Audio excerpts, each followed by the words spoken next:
Alors, je vais vous lire un passage dans le 3e chapitre de l'Épître de Jacques.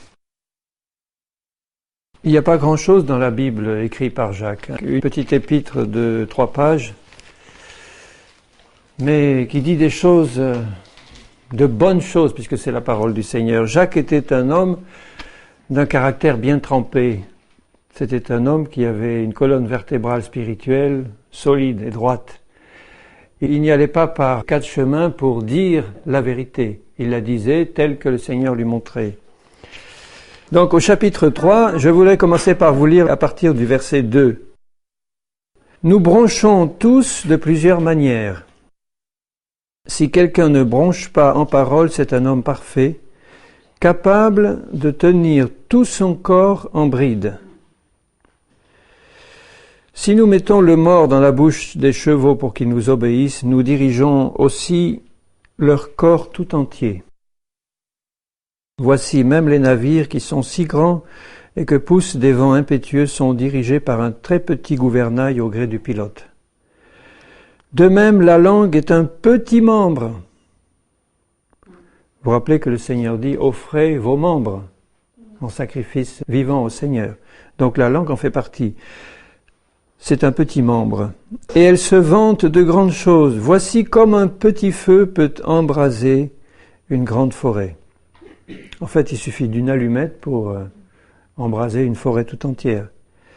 La langue aussi est un feu, c'est le monde de l'iniquité. La langue est placée parmi nos membres, souillant tout le corps et enflammant le cours de la vie, étant elle-même enflammée par la géhenne. Toutes les espèces de bêtes et d'oiseaux, de reptiles et d'animaux marins sont domptées et ont été domptées par la nature humaine. Mais la langue, aucun homme ne peut la dompter, sinon le Seigneur dans l'esprit. Aucun homme ne peut la dompter. C'est un mal qu'on ne peut réprimer. Elle est pleine d'un venin mortel. Les mots sont très forts, hein, vous remarquez ? Par elle, nous bénissons le Seigneur notre Père, et par elle, nous maudissons les hommes faits à l'image de Dieu. De la même bouche sortent la bénédiction et la malédiction. Il ne faut pas, mes frères, qu'il en soit ainsi. La source fait-elle jaillir par la même ouverture l'eau douce et l'eau amère? Un figuier, mes frères, peut-il produire des olives ou une vigne des figues? De l'eau salée ne peut pas non plus produire de l'eau douce. Lequel d'entre vous est sage et intelligent?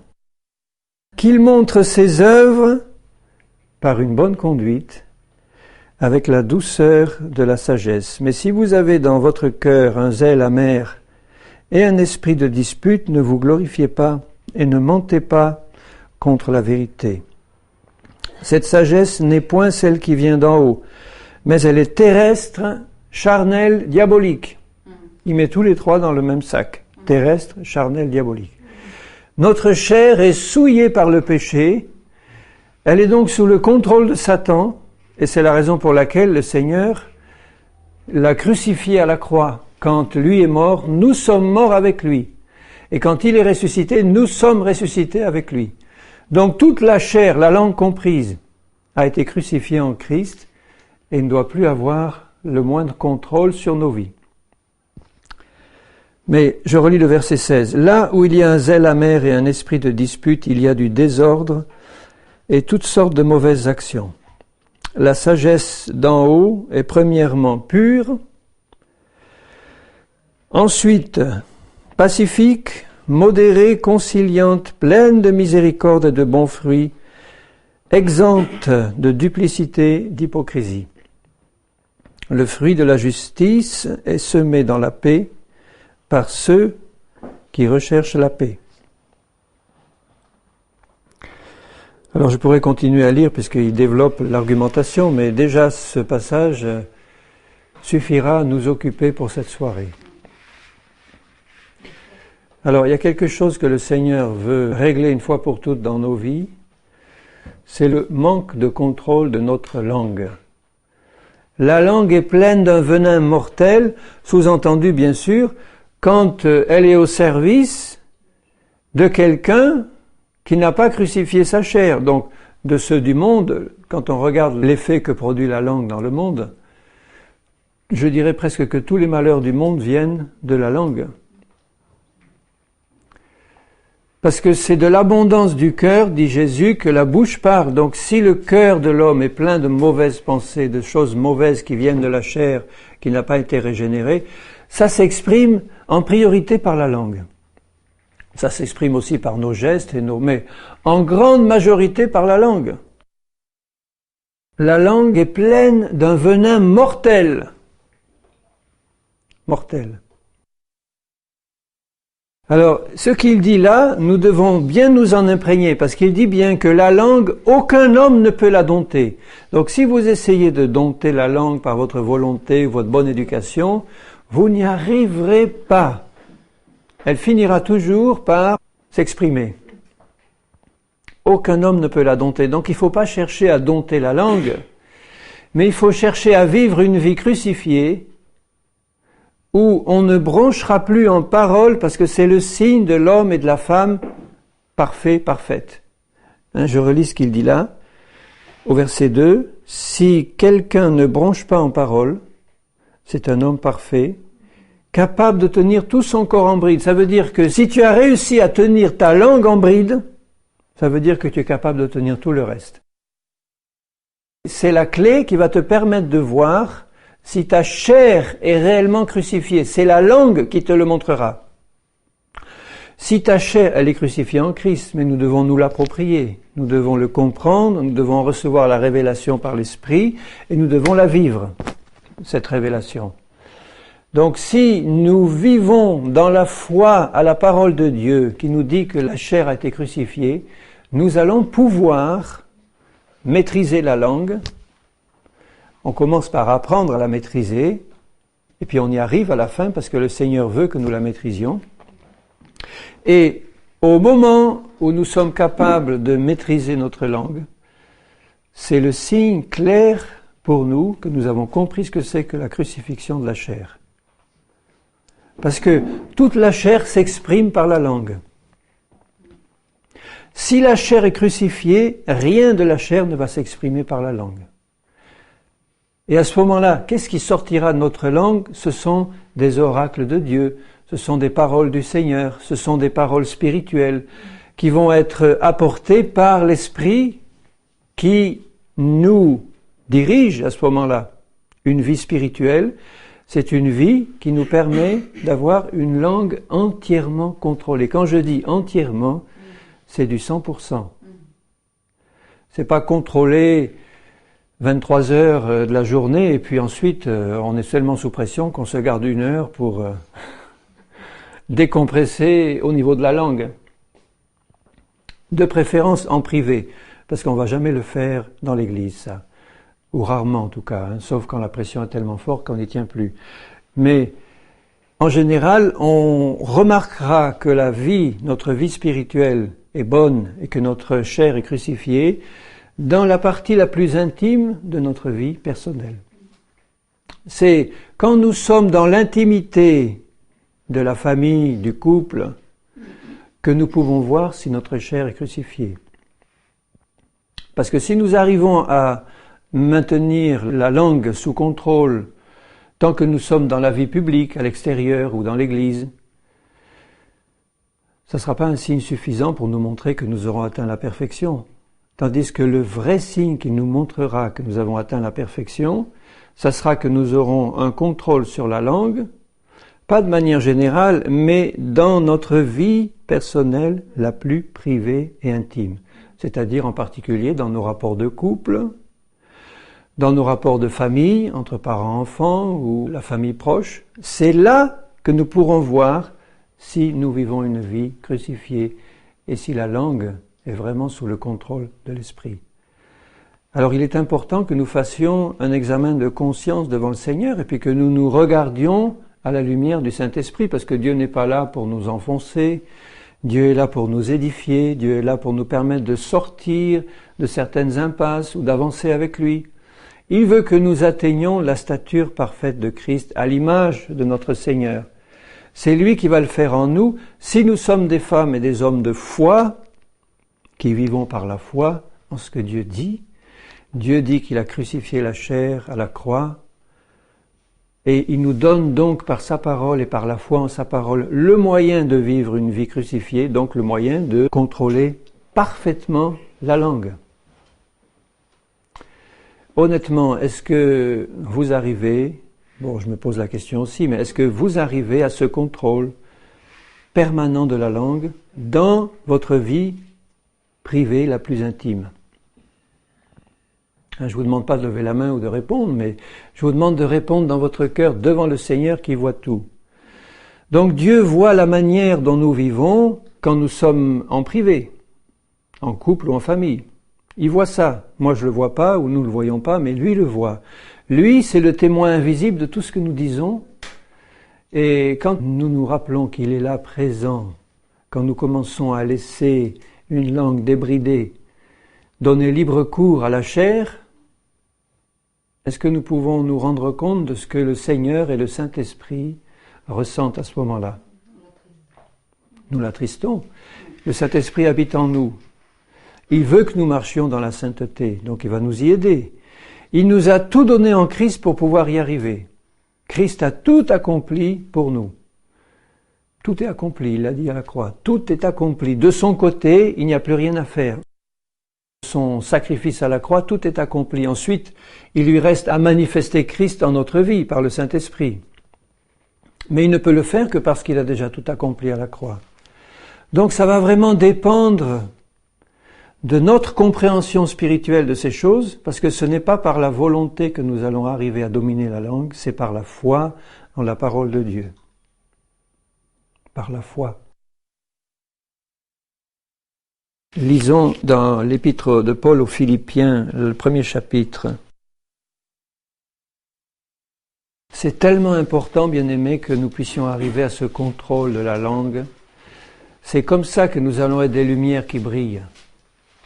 Parce que la parole, Dieu a tout créé par sa parole. Et notre parole peut être pleine d'un venin mortel ou peut être pleine d'une source de vie qui donne la vie. Nous pouvons tuer par la langue. C'est ce que dit Jérémie à propos de ses ennemis. Il disait, mes ennemis, vous savez ce qu'ils disent? Tuons-le par notre langue. Et il y a bien des cadavres, bien des morts qui sont actuellement accomplis, faites par des langues qui sont capables de tuer. Tuer des vies personnelles, tuer des réputations, tuer simplement l'action du Seigneur dans nos vies, parce qu'à partir du moment où nous laissons la chair s'exprimer par notre langue, eh bien c'est plus le Seigneur qui est honoré. C'est le diable.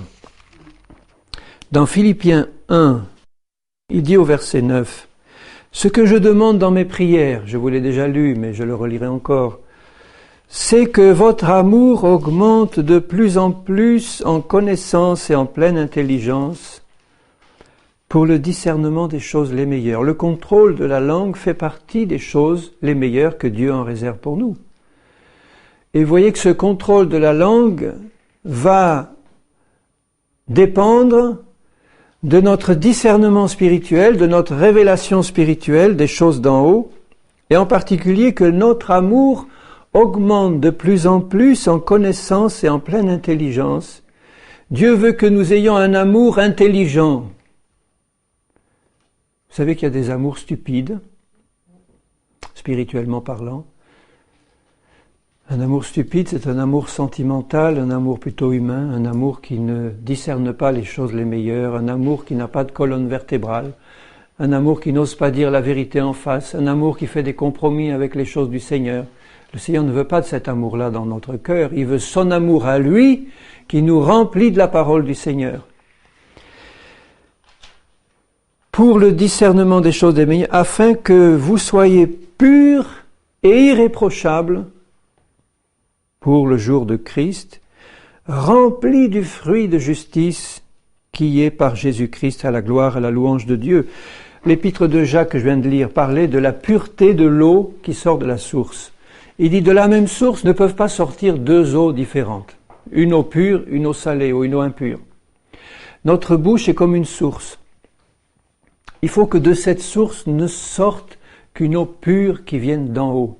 Non pas de ce qui vient d'en bas, de ce qui est terrestre, charnel, diabolique, qui sort sous forme d'une eau souillée qui donne la mort, mais une eau pure qui descend d'en haut du trône de Dieu et qui passe par notre cœur et qui sort par notre bouche et qui donne la vie autour de nous et qui est un témoignage à la gloire de Dieu. Et il dit bien là dans Philippiens que pour que nous soyons purs et sans aucun reproche pour le jour de Christ, il faut que dans la prière, nous demandions et nous recevions ceci, que notre amour augmente de plus en plus en connaissance, sous-entendu en connaissance de la parole de Dieu et des choses du Seigneur, de ce que Christ a fait, de ce qu'il a accompli pour nous, de ce que nous possédons déjà en lui. À mesure que ces choses grandissent dans notre intelligence spirituelle, notre foi va grandir aussi, puisque la foi vient de la parole.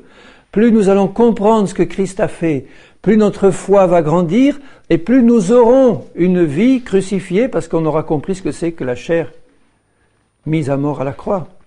Et on va marcher dans la pureté de parole. Parce que de l'abondance du cœur, la bouche parle. Si notre cœur est rempli d'une eau pure, de la source ne sortira qu'une eau parfaitement pure. Notre bouche est un clair révélateur. Je vous l'ai dit je ne sais pas combien de fois, mais pour moi, le meilleur indice de la vie spirituelle d'un frère ou d'une sœur, c'est simplement de l'écouter parler. Et je n'ai pas besoin personnellement de jours et des jours pour essayer de voir quelle est la qualité de sa vie spirituelle.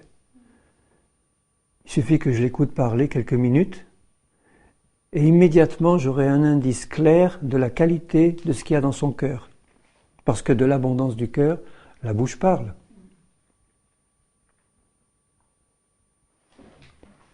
Donc ça doit être un indice pour nous aussi.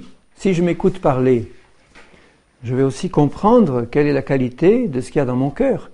Est-ce qu'il y a encore deux sources de liquide qui sortent, un bon et un mauvais, un bon au culte le dimanche, où là je vais apporter une belle prophétie, une belle prière, une exhortation, une parole de connaissance, tout ça, ça vient du Seigneur, c'est d'en haut.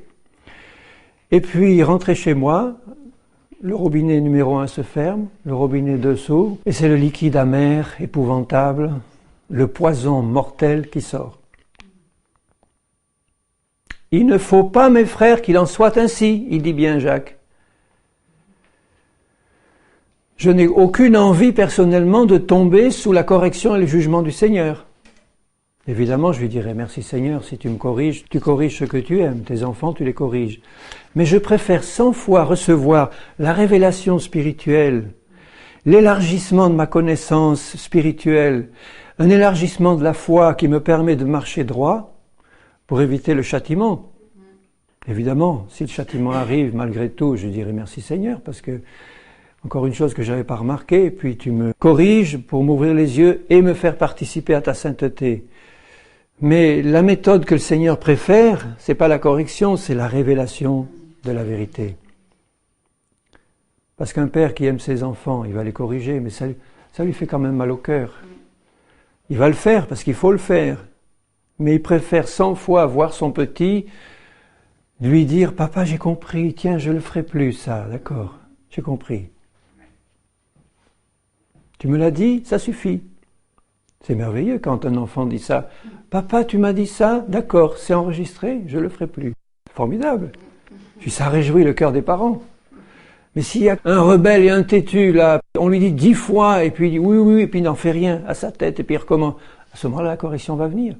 Donc si nous n'exerçons pas le contrôle de la langue, en recherchant dans la prière la révélation des choses d'en haut, une foi plus grande, une vie crucifiée, une marche dans la sainteté, nous allons nous attirer des corrections sévères. Sévères. Parce que Dieu veut que notre langue soit une source de bénédiction. Alors je reviens à Jacques. Il compare la langue au mors d'un cheval, il compare la langue à un gouvernail, vous voyez comme ce sont de petites pièces. Un mors de cheval, qu'est-ce que c'est? C'est rien du tout. Petit bout de fer comme ça, ou de métal. Un gouvernail de grand bateau, c'est rien du tout. Un feu, une petite flamme. Il dit bien, c'est le monde de l'iniquité. Le monde de l'iniquité.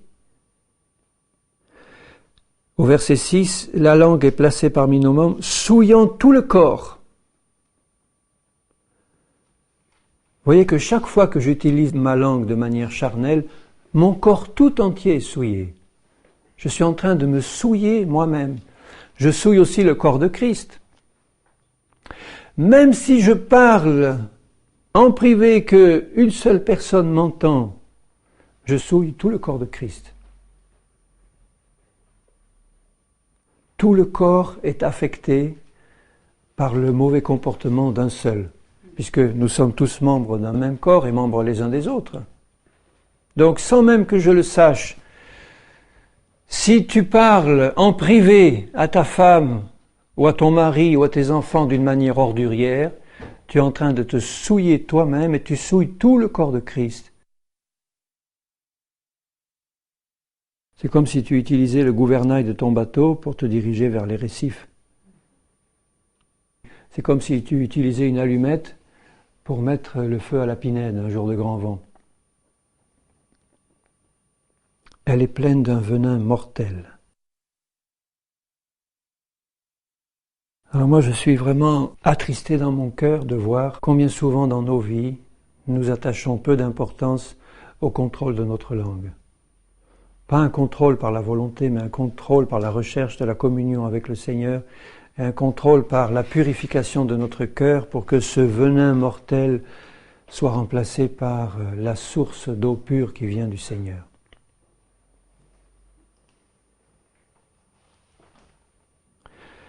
Et j'en fais pour ma part, pour ma vie, une priorité absolue. Je dis, puisque tu m'as donné, Seigneur, un moyen si simple de voir l'état de mon cœur, c'est de m'écouter parler. C'est très simple. Eh bien, du matin au soir, j'ai mes antennes ouvertes, mes oreilles spirituelles, mes yeux spirituels, et je me dis, Henri, je t'observe, je t'écoute parler. Quand je suis seul avec ma femme, est-ce que je vais lui dire, quand je suis seul avec elle, des choses que j'aurais honte de dire devant l'Église à ma femme? Ou en public? Ou est-ce que je me permets, parce qu'on est seul, d'ouvrir les vannes et puis de dire des choses qui déshonorent le Seigneur? Je dis donc, Seigneur, eh bien, je sais que toi, tu es là présent. Même si nous sommes que deux, tu es là présent. Donc, je veux honorer ton nom et je veux apprendre de toi à maîtriser parfaitement ma langue pour qu'il ne sorte que des paroles de Dieu ou que je reste silencieux. La parole dit bien aussi que celui qui parle beaucoup ne manque pas de péché.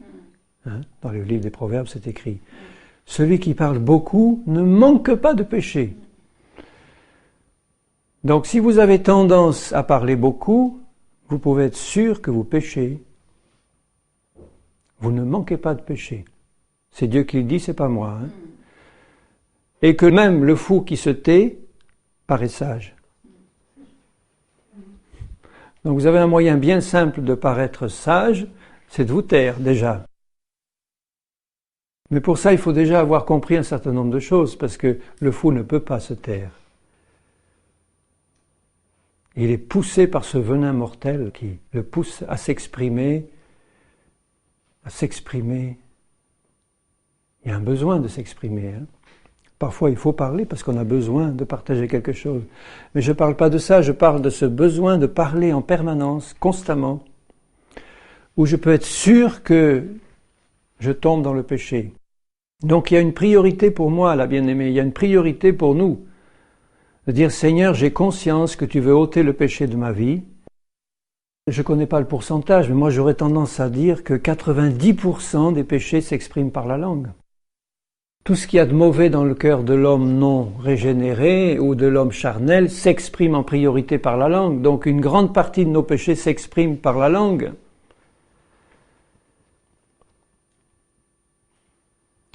D'ailleurs, quand il dit au verset 14, « Si vous avez dans votre cœur un zèle amer et un esprit de dispute, parmi les œuvres de la chair, il y a l'animosité, les querelles, les disputes. » Je vous le relis parce que vous verrez à quel point, dans Galates 5, il est dit « Les œuvres de la chair sont manifestes, ce sont l'adultère, l'impudicité, l'impureté. » Combien d'impureté, d'impudicité s'exprime par la bouche, par la langue? La dissolution, l'idolâtrie, la magie. La magie aussi, c'est des formules. Les inimitiés, les querelles, les jalousies, les animosités, les disputes, les divisions, les sectes. Tout ceci s'exprime par la langue. Ça commence par le cœur, ça s'exprime par la langue. Animosité, querelles, disputes, inimitié, division, secte, envie, meurtre. Jésus n'a-t-il pas dit, si tu te mets en colère contre ton frère, tu es un meurtrier? Comment cette colère s'exprime-t-elle en priorité? Par la parole, par des mots qui jaillissent et qui frappent, qui tuent ou qui maudissent. Combien de parents ont ainsi maudit leurs enfants en leur disant sans cesse, tu es un bon à rien, tu n'en sortiras pas, tu n'y arriveras jamais dans la vie, tu es un paresseux, tu es ci, tu es ça. Ce sont des paroles qui tuent et qui envoient des malédictions, qui lient. Combien nous devons veiller aux paroles que nous prononçons envers les personnes qui nous entourent. Parfois, le Seigneur s'est servi de cette parole qui tue. Quand Pierre, par exemple, après la mort d'Ananias, voit arriver Saphira, et il lui a dit « Est-ce bien à ce prix-là que vous avez vendu votre champ ?»« Oui, oui, dit-elle. » Et la parole est sortie immédiatement. « Eh bien, ceux qui viennent d'emporter ton mari t'emporteront aussi. » Et elle tombe morte. C'est une parole de Dieu qui l'a tuée. Mais là, c'était conduit par le Saint-Esprit. Tandis que des paroles charnelles qui tuent, c'est autre chose. C'est pas la volonté du Seigneur que nous, en tant que parents, nous maudissions nos enfants, ou que nous maudissions notre mari ou notre femme, ou nos frères ou nos sœurs, par des paroles, par des calomnies. Vous avez remarqué combien les bruits circulent vite dans l'Église, avec à chaque tour une déformation supplémentaire.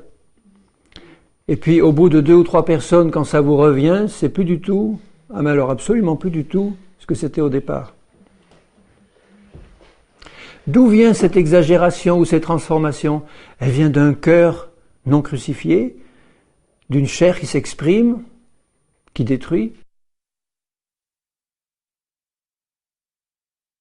Viens mon frère, je vais te dire un tel, une telle. Oh, je dis pas ça pour le juger, mais écoute, c'est pour que tu pries. Hein. Bon, c'est sûr qu'il y a des moments où il faut le dire, parce qu'on a avec nous un frère ou une sœur spirituelle, et on sait ce qu'il va en faire. Mais bien souvent, c'est pas du tout pour des buts spirituels, c'est uniquement parce que, poussé par un cœur mauvais et incrédule, eh bien, on a tendance à ouvrir la bouche pour partager des rumeurs, des bruits, des choses qui circulent, et faire du mal, lancer des calomnies. Et Dieu écoute tout cela. Et vous croyez que le juste juge ne va pas réagir? Il est en train de préparer son épouse. Donc tu dois savoir si tu veux faire partie de ceux qui vont être enlevés, des vainqueurs, ou de ceux qui vont rester. Les vainqueurs sont pas ceux qui jeûnent le plus ou qui passent des nuits à prier, etc. Les vainqueurs sont ceux qui auront passé du temps à prier le Seigneur pour qu'il transforme leur cœur, qu'il leur révèle les choses d'en haut, et que quand ils lisent la parole, leurs yeux spirituels comprennent, et que leur cœur soit rempli de l'œuvre de Christ. Parce que ceux-là vont pouvoir marcher par la foi dans la fin des temps.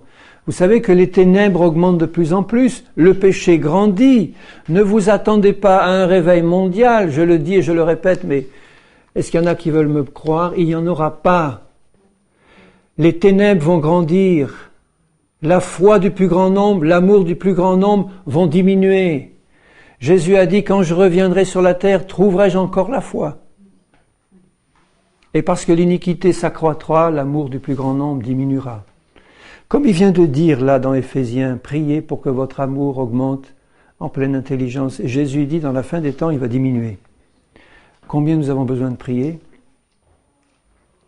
Donc, bien-aimés, je vous dis, et je vous y prépare, que dans la fin des temps, Nous, chrétiens, si nous voulons être des vainqueurs, nous serons de plus en plus seuls. Nous devons apprendre à vivre en tant que chrétiens seuls.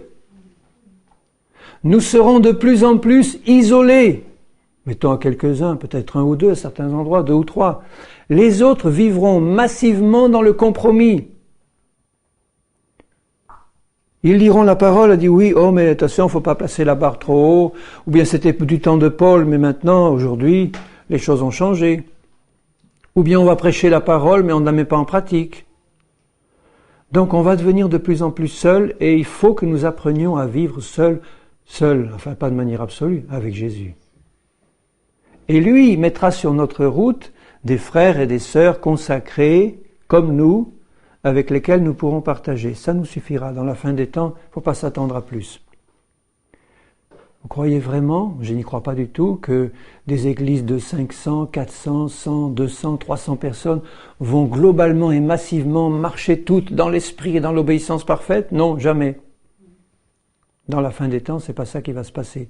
La séduction grandit, l'apostasie grandit, la manifestation de l'Antichrist se prépare et les brebis du Seigneur sont en train de se détacher de tout ce qui est impur.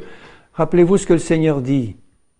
Ne touchez pas à ce qui est impur et vous serez mes fils et mes filles. Ne touchez pas à l'impureté de la langue. Ne touchez à rien d'impur.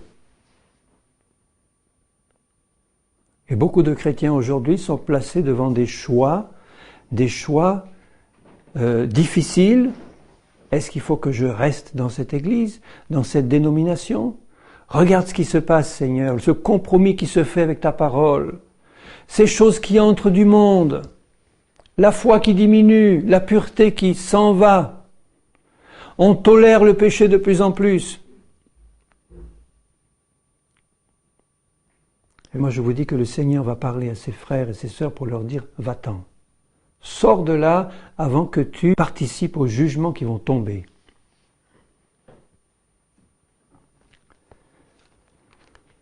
Et toutes les grandes dénominations, quelles qu'elles soient, que vous pouvez citer, baptistes, pentecôtistes, darbistes, toutes ces dénominations-là sont actuellement en train de s'engager dans la voie de l'apostasie, en tant que dénomination. Toutes, sans exception. L'Antichrist se prépare sa grande Église universelle et pour ça il a besoin des dénominations chrétiennes. Il est en train de travailler pour qu'elles s'unissent sous son contrôle. Et les chrétiens qui veulent vivre purement, les chrétiens qui veulent atteindre un complet contrôle de leur langue et marcher dans la pureté, dans l'obéissance intégrale à la parole, eh bien, ils pourront plus participer à ces activités dans le sein de leur dénomination ou de leur église, parce que ils seront à part, ou ils vont se faire éjecter, ou ils partiront eux-mêmes. Parce qu'ils seront un témoignage vivant qui, par leur simple présence, va juger les autres, et ils ne pourront pas le supporter. Si tu marches dans la fidélité intégrale au Seigneur, dans une église qui marche dans le compromis, eh bien, c'est sûr que tu ne pourras pas rester inaperçu, et tu seras persécuté. J'ai la conviction de ça, que nous allons être de plus en plus seuls, isolés, avec quelques-uns, un petit troupeau de fidèles qui vont rester dans la main du Seigneur, et à qui il va apprendre à marcher droit. On n'a pas besoin de quelqu'un d'autre que le Seigneur pour marcher droit. Il faut qu'on apprenne à marcher seul. Préparez-vous, bien-aimés, à marcher de plus en plus seul, avec le Seigneur. Et il conduira vers vous, ou il vous conduira vers ceux qui marchent de la même manière. Vous vous rappelez que Jésus a dit que dans les temps de la fin, cela ressemblerait de plus en plus aux jours de Noé, avant le déluge, ou bien aux jours qui ont précédé la destruction de Sodome et Gomorrhe. Donc si vous prenez ces deux exemples-là, dans les jours qui précédaient le déluge, combien y avait-il de justes sur la terre? Un seul. Dans Sodome, combien y avait-il de justes? un Lot. Ils ont réussi à sauver leur famille, ou une partie de leur famille, ceux qui ont bien voulu écouter, et ils ont été arrachés du feu ou de l'eau par le Seigneur lui-même. Mais il n'y avait pas une foule de justes. Or, si Jésus dit que dans la fin des temps, ça sera comme du temps de Noé ou du temps de Sodome et Gomorrhe, ça veut dire je ne dis pas qu'il n'en restera qu'un juste, mais il restera un petit corps de justes, un petit reste. Il en a toujours été ainsi. Un petit reste sera sauvé. Est-ce que tu veux faire partie de ce petit reste? Eh bien, apprends à contrôler ta langue. Si tu ne contrôles pas ta langue dans la vie privée, tu ne feras pas partie de ce reste et tu vas rester sur la terre pour être sous le déluge de feu qui va s'abattre. C'est aussi clair que ça. C'est pas simplement une question de faire la volonté de Dieu pour lui plaire. Bon, ça c'est le motif numéro 1 qui doit nous pousser. Mais c'est vraiment une question vitale. Il est dit que celui qui contrôle sa langue est un homme parfait qui ne bronche pas. Et c'est ça que Dieu veut, puisqu'il se prépare une épouse irréprochable, sans ride ni tache, pour le jour de Christ. C'est lui qui le fait en nous, bien sûr c'est l'œuvre du Saint-Esprit, dans le cœur de ceux qui marchent par la foi. Puisque c'est pas par nos œuvres, c'est par la foi en Jésus. Nous ne sommes rien de nous-mêmes, c'est par la foi en l'œuvre de Christ. Il nous révèle ces choses, il nous donne la foi, et nous marchons dans le contrôle de la langue parfaite. Parfait contrôle. Merveilleux Seigneur, alléluia. Et vous allez voir si vous êtes décidé à faire ces progrès-là devant lui, en disant, Seigneur, je veux, avant que tu viennes, c'est ta condition, avant que tu viennes, je veux être parvenu à un contrôle absolu de ma langue, qui va simplement te prouver et me prouver que dans mon cœur, il y aura eu un travail profond de purification par la foi en Christ. Donc je vais faire de l'observation de ma langue une priorité, Seigneur. Puisque tu me dis que celui qui contrôle sa langue est un homme parfait, je vais faire du contrôle de ma langue une priorité. Si je ne l'ai pas faite, cette priorité, à partir d'aujourd'hui, Seigneur, je vais le faire. Je vais m'observer, m'écouter parler du matin au soir. Du soir au matin, bon, la nuit, c'est ma femme ou mon épouse qui m'écoute parler, ça m'arrive. Mais même là, ça peut être révélateur. Mais en tout cas, dans ma vie consciente, Seigneur, je veux m'écouter parler. Et s'il y a la moindre impureté qui sort, Seigneur, je veux me repentir de ça et me placer devant toi en disant, fais un travail plus profond de révélation, augmente, Seigneur, mon amour en pleine sagesse et intelligence pour que je marche pleinement dans tes voies. Que je porte le bon fruit qui te glorifie et qui passe par le contrôle de la langue. Je vais lire quelques passages dans le livre des Proverbes. Le livre des Proverbes, si vous voulez méditer sur la langue, alors là vous serez servis parce que le livre des Proverbes vous en donnera des perles. Il dit au chapitre 10 et au verset 31, « La bouche du juste produit la sagesse, mais la langue perverse sera retranchée. » Il ne parle pas là simplement du fait de couper la langue, c'est pas ça. Ça veut dire que l'homme qui a une langue perverse, c'est pas simplement une langue vicieuse, c'est une langue qui est à côté de la parole de Dieu. Donc l'homme qui a une langue perverse sera retranché. Il ne fera pas partie de mon peuple, parce que le peuple du Seigneur est pur. Au chapitre 12, au verset 6, les paroles des méchants sont des embûches pour verser le sang, mais la bouche des hommes droits est une délivrance.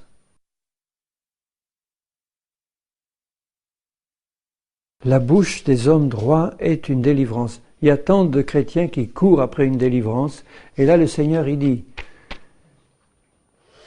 si tu es un homme droit, ta bouche en elle-même c'est une délivrance. Ta langue te donne la délivrance. Au verset 16, l'insensé laisse voir à l'instant sa colère, mais celui qui cache un outrage est un homme prudent.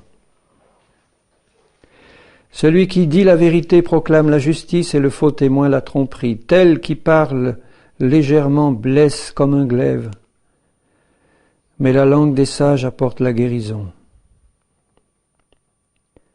La lèvre véridique est affermie pour toujours, mais la langue fausse ne subsiste qu'un instant. Au verset 22, les lèvres fausses sont en horreur à l'Éternel. Chaque fois que l'Éternel t'entend prononcer une injure, un mot grossier, une plaisanterie douteuse, une parole coléreuse, ou etc., tout ce qui vient de la chair, eh bien c'est quelque chose qui est en horreur à l'Éternel. Alors tu peux te dire enfant de Dieu et faire des choses qui sont en horreur à l'Éternel. Ceux qui agissent avec vérité, et en particulier dans la langue, lui sont agréables.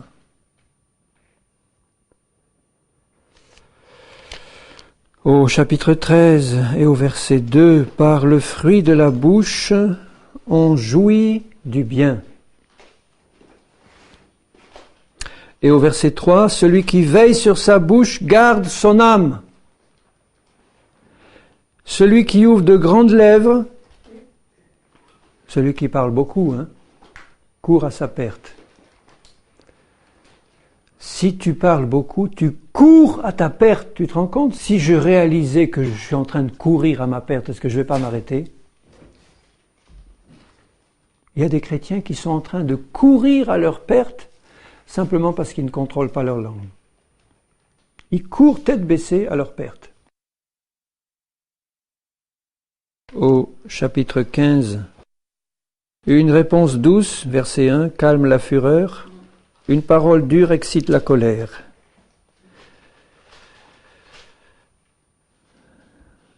Au verset 7, les lèvres des sages répandent la science, parce qu'ils l'ont dans le cœur, répandent la connaissance, mais le cœur des insensés n'est pas droit. Au chapitre 18, au verset 4, les paroles de la bouche d'un homme sont des eaux profondes. La source de la sagesse est un torrent qui jaillit. Verset 6, les lèvres de l'insensé se mêlent aux querelles et sa bouche provoque les coups. Dans les deux sens, les coups que tu donnes et les coups que tu reçois. La bouche de l'insensé cause sa ruine et ses lèvres sont un piège pour son âme. Au verset 20, c'est du fruit de sa bouche que l'homme rassasie son corps, c'est du produit de ses lèvres qu'il se rassasie. La mort et la vie sont au pouvoir de la langue, quiconque l'aime en mangera les fruits. Ça veut dire que ce que tu sèmes par ta langue, tu vas le récolter. Si tu sèmes pour la chair la corruption, tu récolteras la corruption. Si tu sèmes par l'esprit, tu vas récolter la vie éternelle. Ça suffit pour nous montrer que dans la pensée du Seigneur, s'il a prévu notre corps avec une langue, c'est parce qu'il savait qu'il avait là un instrument extrêmement puissant, soit pour donner la vie, soit pour donner la mort. Le Seigneur a tout créé par sa parole. Jésus s'appelle la parole de Dieu. Donc le Seigneur attache une importance essentielle à la parole qui sort de nos lèvres. Elle peut être créatrice de vie ou de mort. À la tour de Babel, le Seigneur a dispersé les hommes en confondant leurs langues pour qu'ils ne se comprennent pas. Et le jour de la Pentecôte, quand l'Esprit est descendu, eh bien, il leur a donné des langues nouvelles qui venaient du Seigneur. Alors c'est sûr que quand nous parlons en langue inspirée par le Saint-Esprit, nous ne pouvons dire que des bonnes choses. Donc je vais t'exhorter à parler en langue le plus possible. Et je vais t'exhorter aussi à comprendre que le Seigneur veut aussi te donner un langage en clair, en français ou dans ta langue maternelle, qui soit entièrement purifié par lui pour le servir. Si tu le sers par une langue pure, tu vas accomplir des prodiges au nom du Seigneur, parce que ce qui sortira, ce seront des paroles de Dieu qui vont donner la vie. Regardez le ministère des apôtres, des prophètes, des évangélistes, des pasteurs et des docteurs, ils s'exercent presque exclusivement par la langue. Parce qu'ils sont remplis du Saint-Esprit, quand ils sont vraiment des ministères envoyés par Dieu, et ils apportent par leur bouche une parole de vie. Parce que leur langue est au service du Seigneur.